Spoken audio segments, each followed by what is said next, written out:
Welcome to the Headley Highlight Show's Uplifting Corner.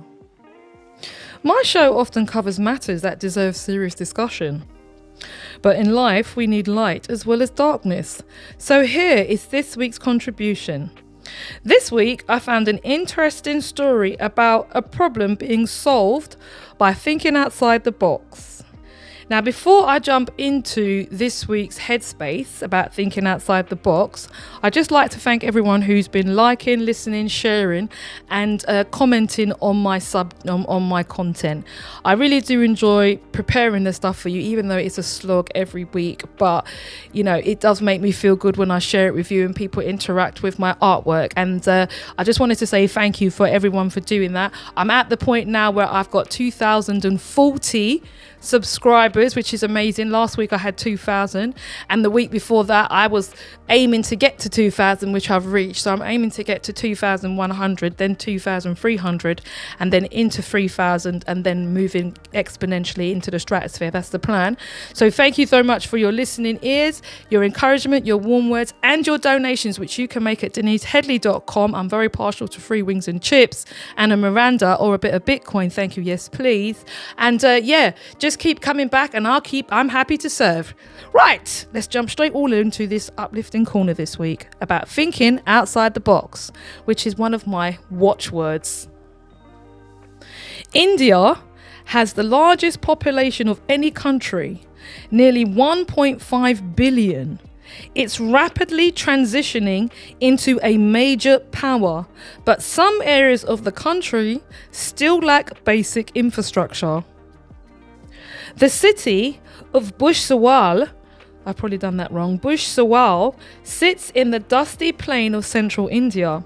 Probably its most famous building is Bush-Sawal Junction, the train station.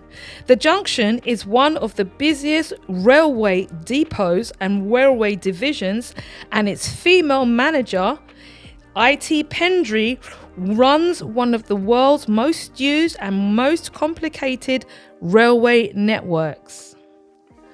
The junction and connected railway network provides employment for thousands of workers who, for most of the year, live in the middle of nowhere in order to maintain the railway lines that cover the subcontinent. For these employees and their families, medical care involves long journeys.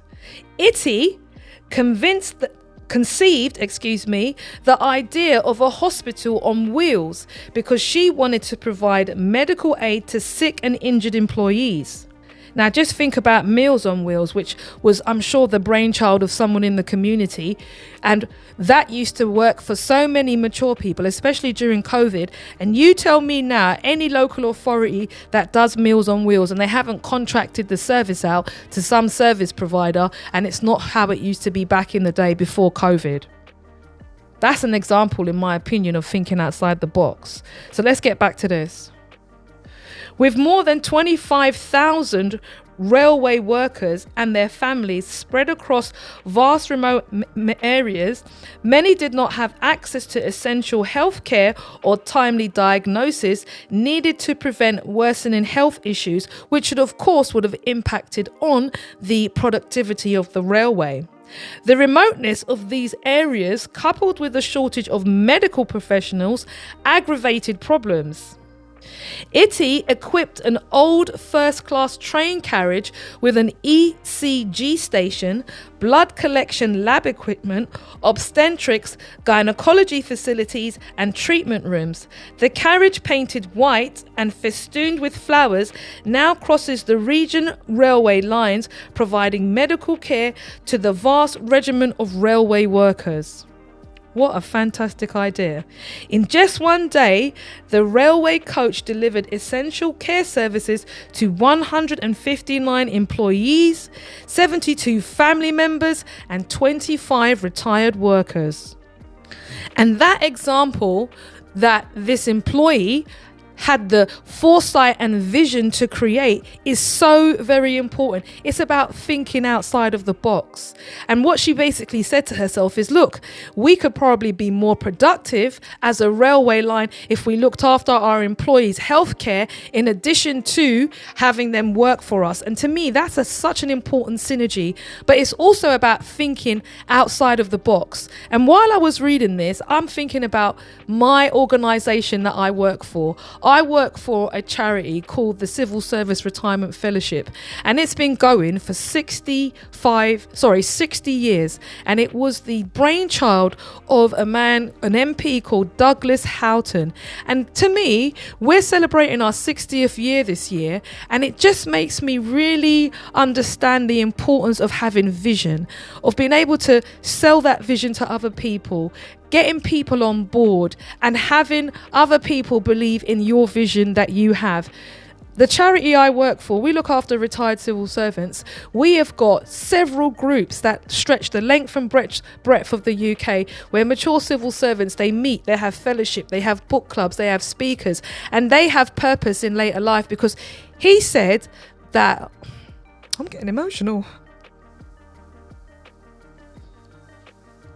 I don't know why. Take a breath, Dee. He said that a pension is not enough, because a lot of people who worked with civil servants, they had lots of clubs and they had lots of activities, and in retirement they were just let go.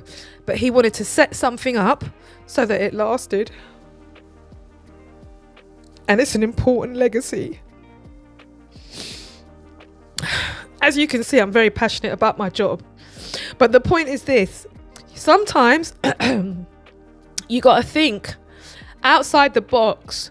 You got to reach further than what you can see, and you have to step in faith, knowing that something good can come from it. And that's what I want to say about this story. Sometimes when I get my uplifting corner and I look for it and I get help, sometimes people send me stuff, I don't read it before. I just do it raw because I want to feel it, and I want you to feel the emotion that I feel for the things that I do.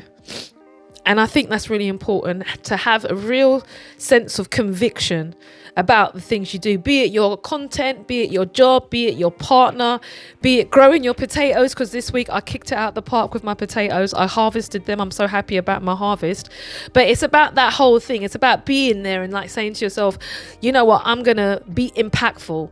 I'm going to make a difference with my life. And that's basically, I think, what I'm talking about in relation to this. So think outside the box, take a risk, step and close your eyes and know that the next step you take, that step is going to just rise from the universe and give you the way forward.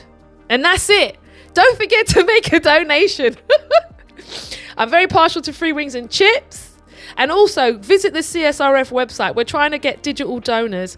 We want people to donate so we can be here for another 60 years for retired civil servants and retired people and people who work in public services.